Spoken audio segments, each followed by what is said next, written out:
Hello, everybody. Tonight we are going to talk real quick about what to do when someone says no thank you. First of all, if this is the first video that you have ever seen, make sure that you hit subscribe and that you also hit the bell so you get notified of all the other awesome that's going to happen, okay? So tonight we are going to talk about what to do when someone says no thank you. What I mean by that is when somebody says no. Whenever you are making an offer to somebody and they either say no or ghost you completely. So what do we do in those cases, okay? The very first thing that we need to think about whenever somebody's saying no to something is, what did we do moving up to that point of them saying no? Were we even qualified to make an offer to that person in the first place? Here's what I mean by that. If somebody says, hey, what are you selling or whatever, or maybe you make some sort of post on social media and somebody's like, what are you using? Because we always share what we do. And somebody says, hey, what are you using? What if you just go into Messenger and say what you're using and then like the name of it and everything, and then they just ghost you completely? That, you guys, is a natural reaction. That is going to happen. If that is what you have done, then the ghosting is going to happen. And you guys, ghosting means that somebody sees it and does not respond ever again in life. Okay.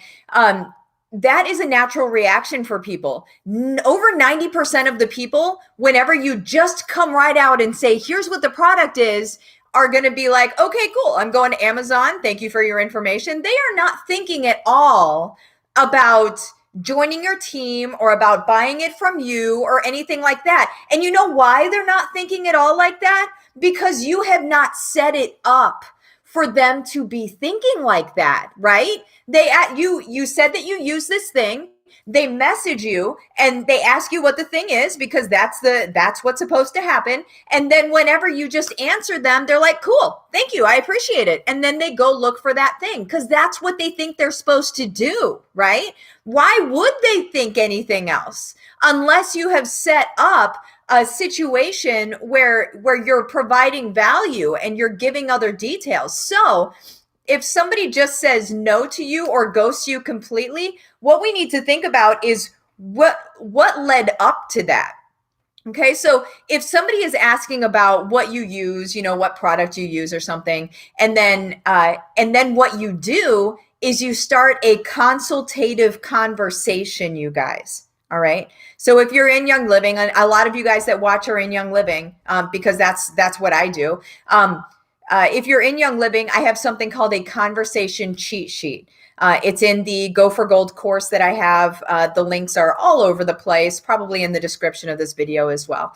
But that is going to walk you through a consultative conversation, you guys. A consultative conversation is finding out what their needs are in a very graceful fashion, right? In a way that is not abrasive and is not like pushing your product on people. That is not what we're here to do, okay? What we're here to do is we're here to, one, make sure that it's even right for them in the first place, right? Because if you just tell somebody what you're selling, then yeah, they're going to say no, or they're going to just ghost you. Because a knee-jerk reaction, what is it? When you walk into a retail store and the person behind the counter says, can I help you find anything? Knee-jerk reaction is what?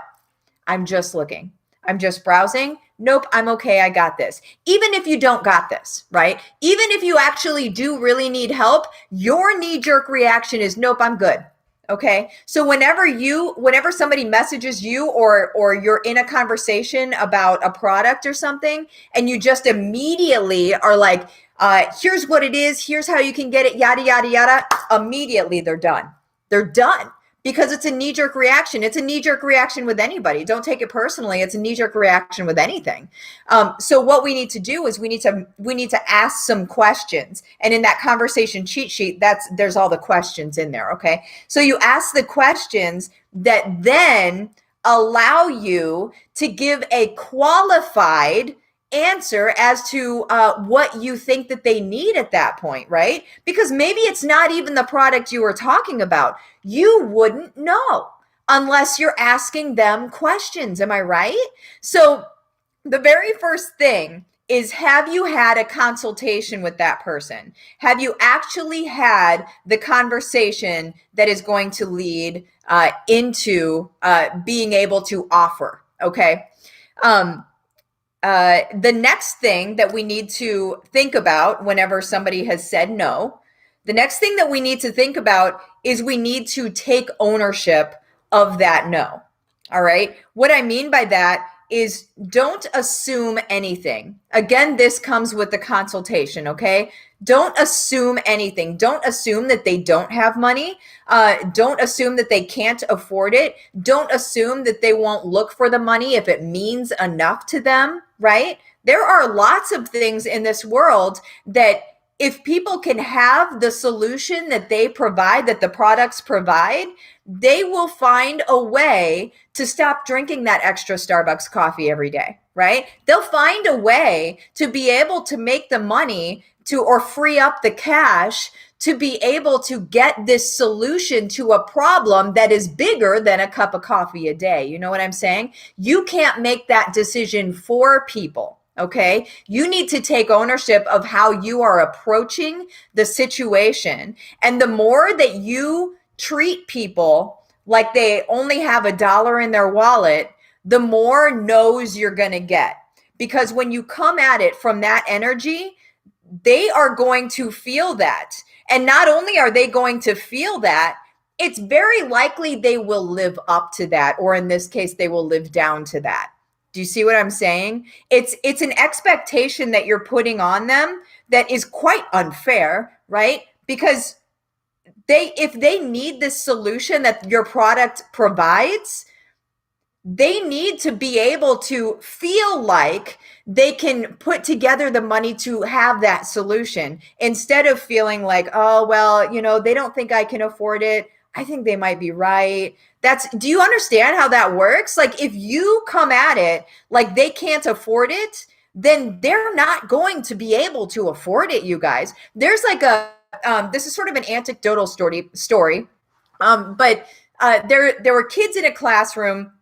They were all underperforming, okay, on their test scores.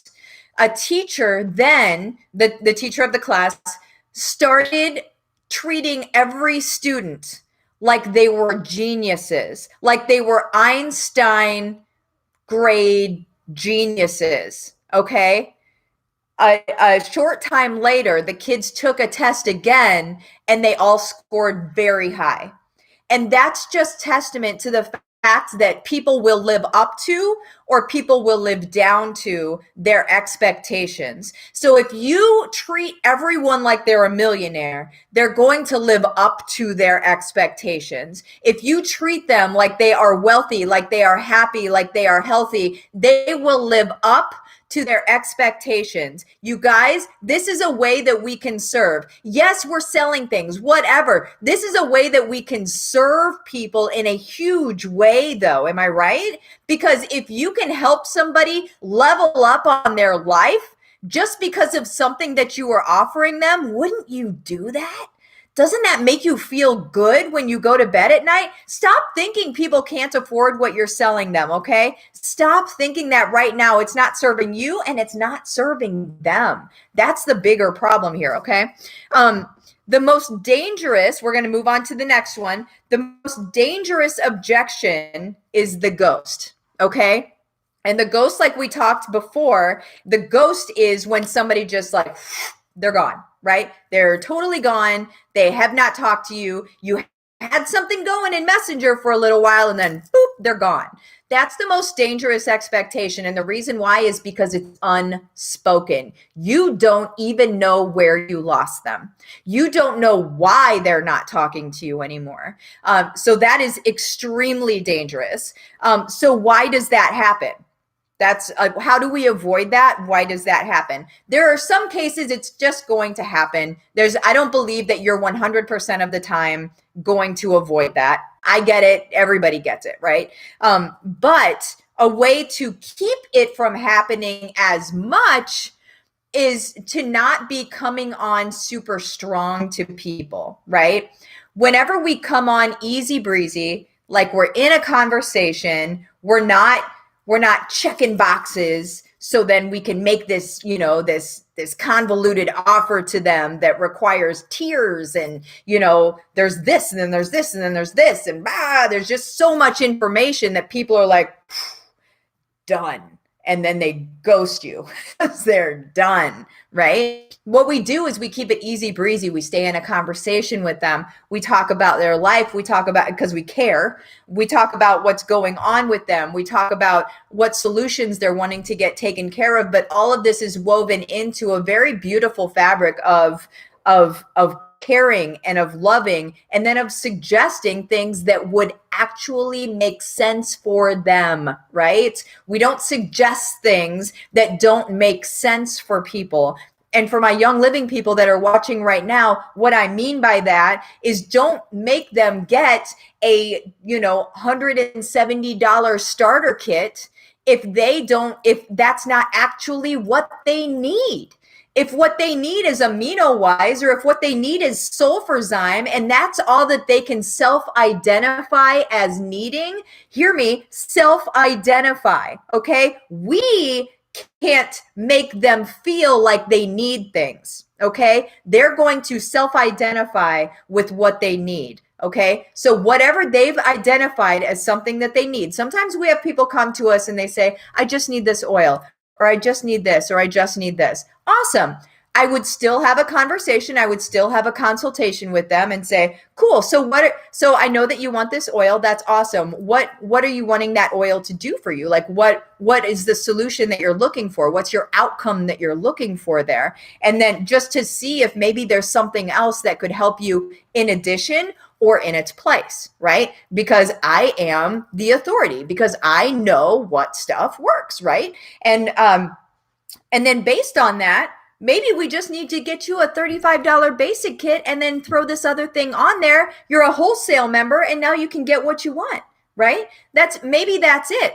But if you come on super strong and say, well, you got to get this starter kit and it's $165 and then you can get these other things, that is too strong. Now, if I say, and you could likely get ghosted, okay? Now, if you were to say instead, if you were to have the consultation and a lot of the oils in the starter kit come up in the consultation and they can self-identify, yeah, it sounds like I need that one and that one and that one. It sounds like those are going to be helpful. Then it makes sense to talk about the starter kit, right? Because then you can say, well, this is like a $465 value. You're going to get it for, $165 instead. It's a fantastic. I would totally do this. I can't remember the value. I think that's totally wrong, but you guys get what I'm saying.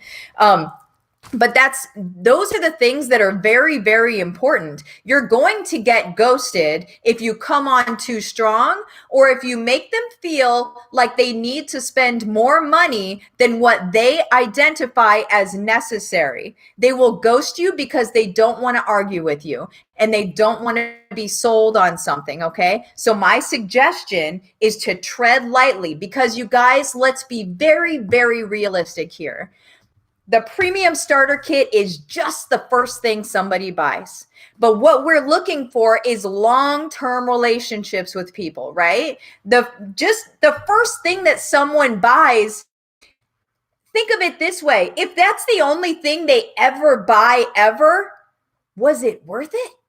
Was it worth it to lose the actual long-term relationship to strong arm them into a one-time purchase? I don't think it's worth it. You guys make that call on your own. I don't think it's worth it at all. But these are the things that we need to be thinking about, and will create a ghosting situation. And you guys, whenever we get ghosted, you personally are getting ghosted, yes, but what we offer is being ghosted. And that is what we are responsible for.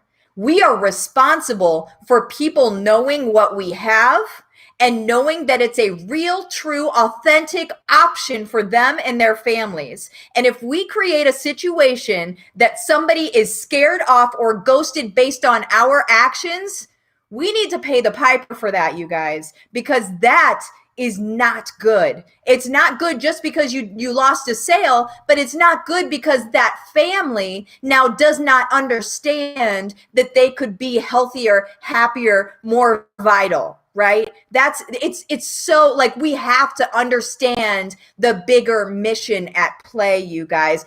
It's not just a starter kit. It's not just a basic starter kit sale. It's not just that bottle of oil. You guys, it's a life. It's a lifestyle. It's a generational thing, you guys. This is very important for us to do. Aside from that, we have two more things we're going to talk about. One just a little bit. Yes, go ahead and ask questions whenever you want. I saw somebody said, "Can we ask questions after?" I just get going, you guys. Ask questions whenever you want. The next point is, don't take it personally. Okay. This is not, it's not really about you, okay? It's about they don't have enough information, okay? If you have come on too strong with the starter kit, it might be about you and how you came on too strong. That might be a thing. That would really be the only case in which it would be about you, and that's not really about you so much as you positioned it poorly. I'm going to say that. They need more information, okay? There are 2 to 3% of the people out there that are in your audience. Things that you do, they trust you, all of those things. That's 2 to 3%. That's very small. That's your low-hanging fruit, okay? 2 to 3%. I say you can't build a business on 2 to 3%. Not quickly anyway. It would take a very long time to build a business on 2 to 3% of your audience. There's another side of your audience. It's about 5%. And those people aren't going to do anything. They're not going to buy from you, even if it would be perfect for them. They're still not going to buy from you. They're like, whatever, I'm not going to do it. And that's fine. That's 5%, and that's scalable. These numbers are scalable. That's just how it goes, right? Now, what about that middle piece? What about that 93% of people in your audience, right? That 93%. Those people, get this, those people just need more information. That's all they need. That's all they need. They just need more information. They need to hear it in a different way. They need to hear it on a different day. I sound like Dr. Seuss. They may need to hear it through somebody else in a testimonial. They may need to hear the message talking about one condition that was helped, or they may need to hear it in a different way. They need to continuously hear what we're saying, right? We need to continuously be telling our story. We need to be consistent, right? Consistency is everything, you guys.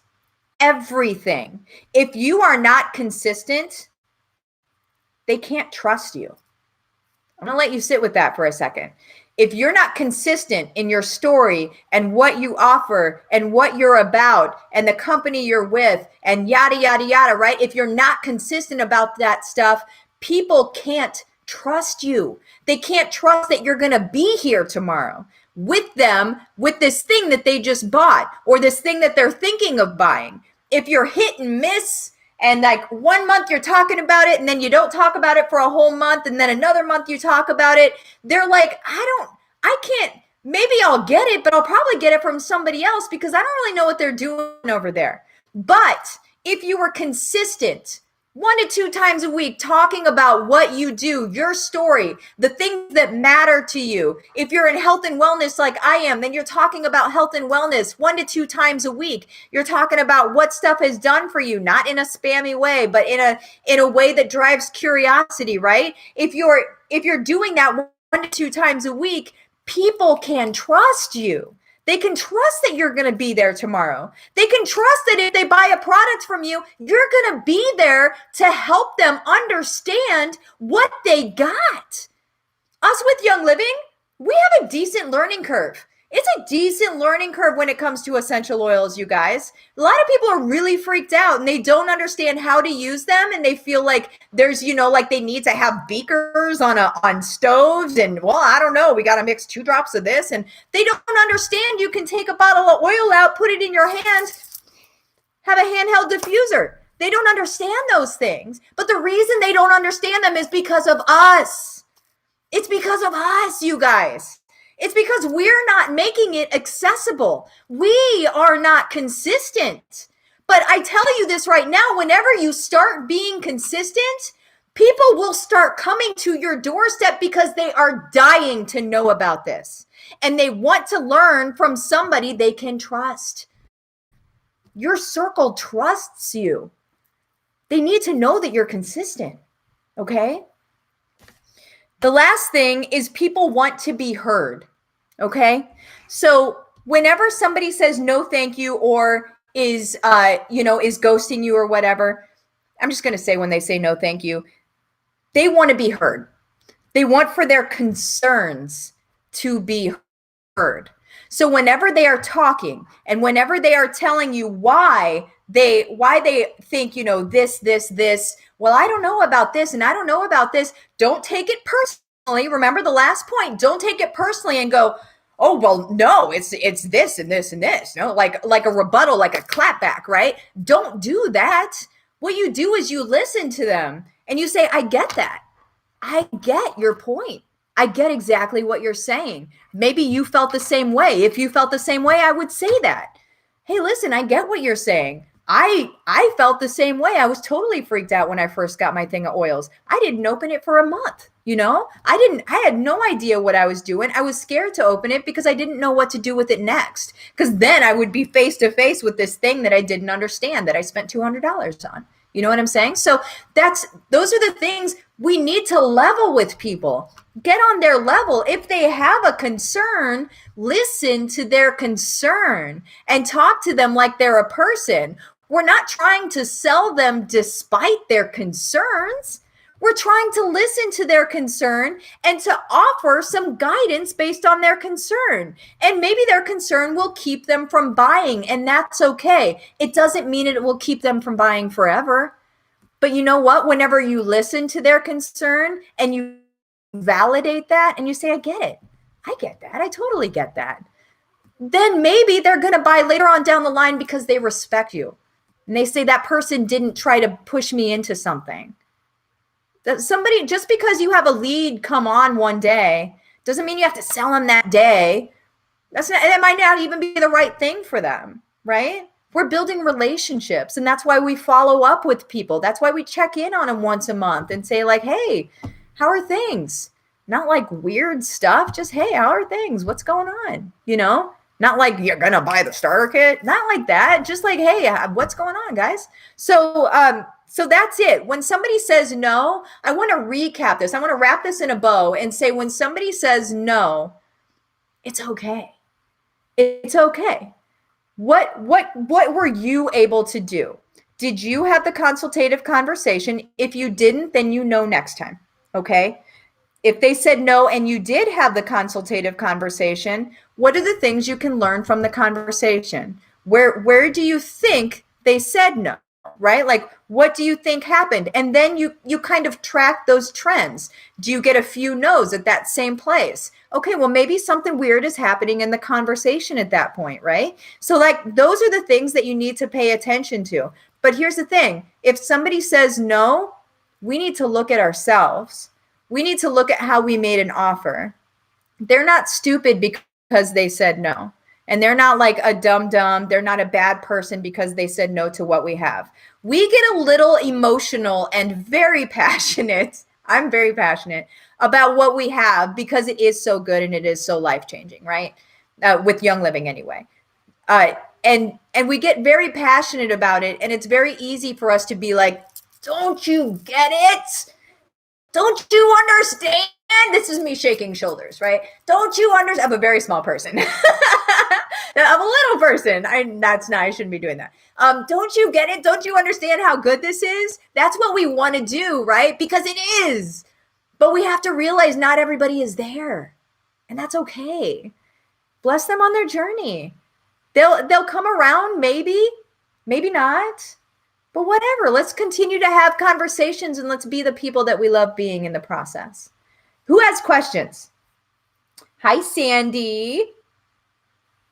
Barbara, good stuff. Thanks, of course. Can we ask questions after? Ask questions now. Agreed. Not worth losing the long-term product user. Absolutely. Consistency, secret sauce. Consistency is where it's at, you guys. Consistency, if you've got consistency, you are bueno. Totally bueno. Well, I'm going to give you a minute or so to ask some questions. Maybe not even a full minute, because sitting here for a minute might be awkward. It might be awkward. But I'll give you a little while to ask some questions if you have it. I feel like there are people feverishly typing questions, hitting delete, delete, If you're anything like me, you're like, oh my goodness, I have to ask right now. I can't remember what I was going to say.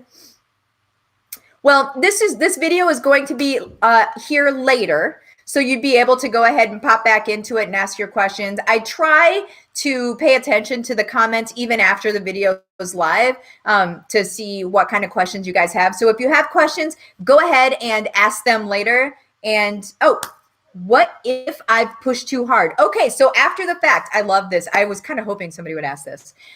What if I've pushed too hard? So I am a gigantic fan of calling out the elephant in the room. And I do it all the time.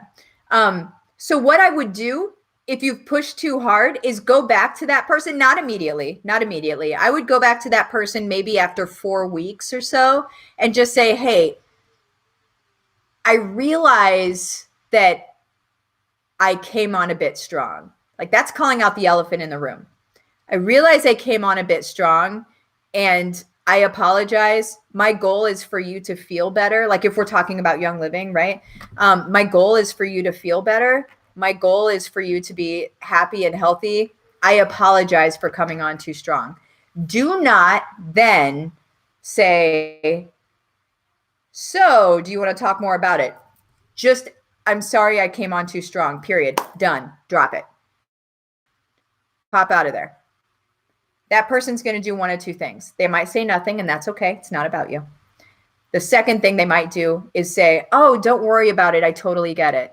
And then they may ask a question. But even if they don't ask a question, just say, I appreciate your grace, or however you would word that.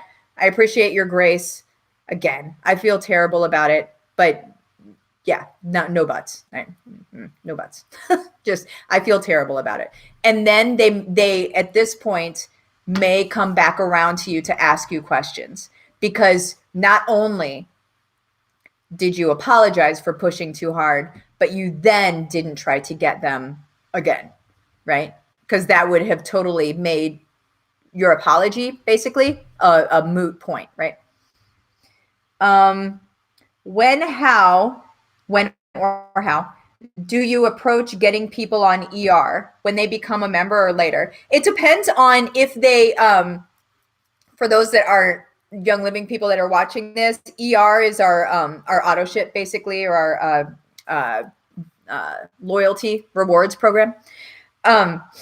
So it depends on the conversation that you've had, and it depends on how sure they are that this is going to be good for them. So if somebody's joining with like juice, the barrier to entry or the learning curve is so much flatter than like oils. It's so much flatter. It's like you drink it, and we all know how to drink things, and you don't mix it or anything. You just drink it, right?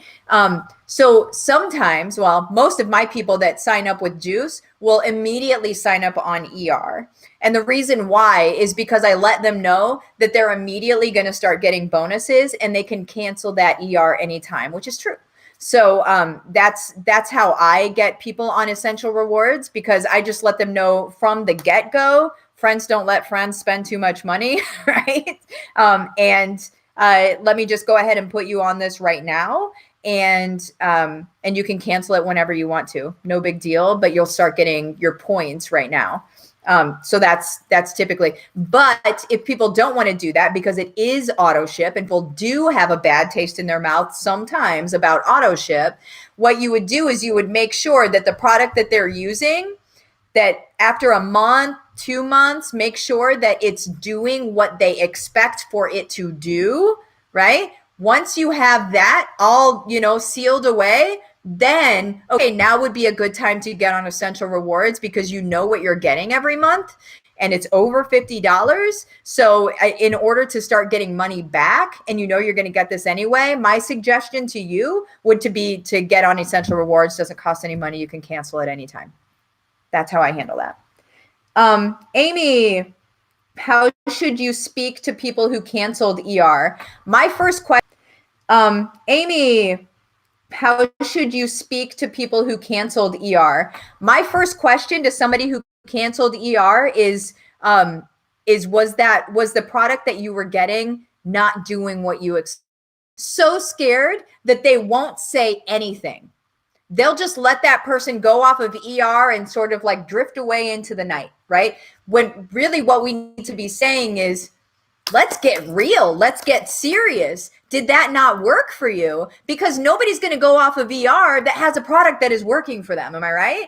So is it not working for you? Let's find something that will. Or if not, that's totally fine too. But I want to make sure that what you came here for, you're getting. The solution you wanted here, you're getting that solution. So it's a conversation to be had with them. But that's the very first thing. Because again, remember, it's not about us. It's about I am spitting all over myself. It is about their experience, you guys. It is about their experience. What is happening to you?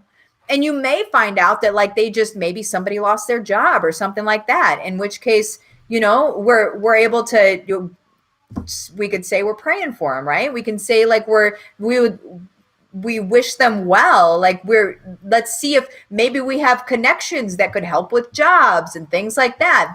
That comes from being just a plain good networker, period. So those are other things, but, we talk a lot about that stuff in Diamond Lane, but let's see. Perfect. Thank you. Awesome. Nita, what is the best way to teach consistency to builders in taking care of their members? Get them in Gold Getters. If we're talking about Young Living, get them in Gold Getters. I talk consistency all the honking time. Care of their members. Get them in Gold Getters. If we're talking about Young Living, get them in Gold Getters. I talk consistency all the honking time. It's honestly the best thing to do. And something that I heard from somebody years ago, some of the best advice I have ever heard is what you want your builders to do, whatever it is that you want for your builders to do, you need to be doing. You need to model to them what you want for them to do. Okay? Because we can't tell people, we can't ask people. We call them our builders because they're on our team, but they're not our builders. They're their own business owners, right? They're not our anything. They're their business owners. They own their business, and they're going to choose how they are going to run their business. And we are not their boss, right? We are there to help them. We are there to nudge them. We are there to guide them toward resources, but we are not their boss, right? So if they see you, are going to see your modeling and be like, I'm going to do that. I'm going to try that. I'm going to do that, right? It's true. Okay. Well, that is it for the questions. You guys have an awesome night, and I will see you next time. Bye-bye.